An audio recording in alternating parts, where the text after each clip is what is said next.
এক বাঁশিওয়ালা এসেছিল। তখন ফাল্গুন মাস। গাছে গাছে কত রং, কত শোভা, কত পাখির কলতান।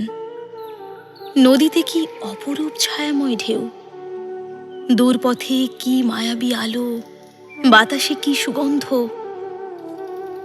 এক বাঁশিওয়ালা এসেছিল।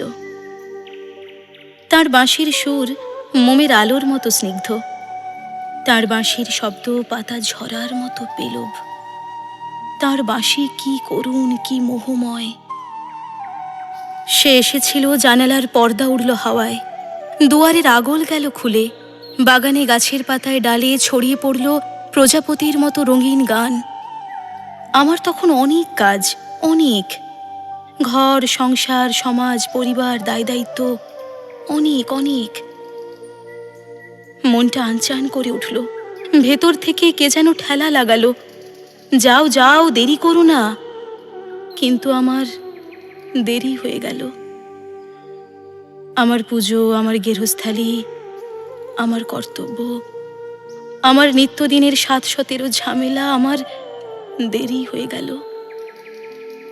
যখন সব সেরে, সব চুকিয়ে ছুটে গেলাম বাইরের বড় দরজাটারও বাইরে, রাঙা ধুলোর বিষণ্ণ পথে, তখন বাঁশিটি পড়েছিল ভাঙা, সুরহীন, স্তব্ধ। গোধূলির সোনালি আলোয় বাঁশিটিকে মনে হলো যেন এক ঝরা পাতা বুঝি। আমি আমার সবটুকু দিয়ে বাঁশিওয়ালাকে খুঁজলাম। সন্ধ্যা লগনে আকাশে ফুটে ওঠা প্রথম তারাটি বলল,